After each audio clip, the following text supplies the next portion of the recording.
একটা নির্বাচন হয়েছে, ফলাফল আমরা মেনে নিয়েছি, খুশি হয়ে হোক অখুশি হয়ে হোক।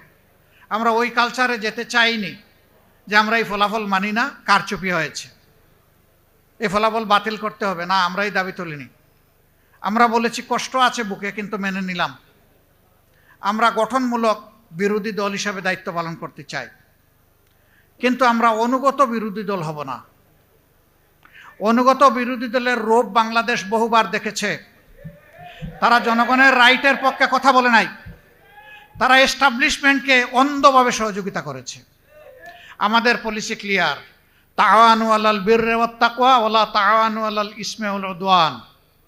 ভালো কাজে সব কিছু দিয়ে সমর্থন করব, মন্দ কিছু হলে আমরা প্রতিবাদ করব, প্রয়োজনে আমরা রুখে দেব ইনশাআল্লাহ। তাহলে সরকারি দল বিরোধী দল সবাই মিলে একটা সুন্দর দেশ আমরা করতে পারবো। বিরোধী দলের জায়গা থেকে যদি শুধু বিরোধিতা করি, অন্ধ বিরোধিতা, দেশ ধ্বংসের দ্বার প্রান্তে চলে যাবে।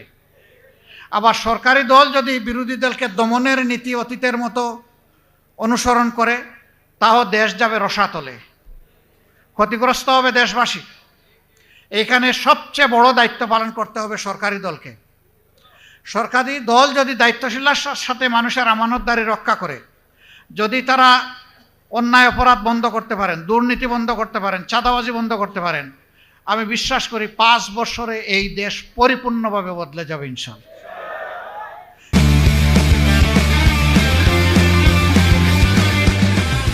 কিন্তু এই জায়গাগুলোতে যদি ব্যর্থ হন, সামাজিক ন্যায় বিচার যদি কায়েম করতে ব্যর্থ হন, তাহলে এর মাসুল শুধু সরকারি দল দেবে না, এর দ্বারা ক্ষতিগ্রস্ত হবে 18 কোটি মানুষ।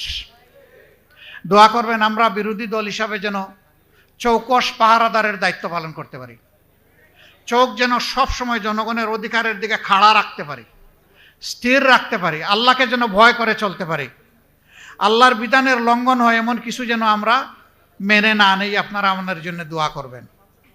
মানুষের শান্তি আমাদের শান্তি, মানুষের কল্যাণ আমাদের কল্যাণ। খায়রুন নাস মান ইয়ানফাউন নাস, ওই মানুষই সবচেয়ে ভালো মানুষ যে মানুষের কল্যাণে পাগল হয়ে লেগে থাকে। আল্লাহ যেন সেইভাবে আমাদেরকে পাগল পারা হয়ে লেগে থাকার তৌফিক দান করেন। আজকের এই ইফতারের উসিলায় আল্লাহ তাআলা আমাদেরকে ক্ষমা করুন। প্রিয় দেশের উপর আল্লাহ রহম করুন। আল্লাহ পাক শান্তির ফয়সালা নাজিল করুন এবং সমাজের শান্তি শৃঙ্খলা ফিরিয়ে আনতে আমাদের সকলকে দায়িত্বশীল ভূমিকা পালন করার তৌফিক দান করুন।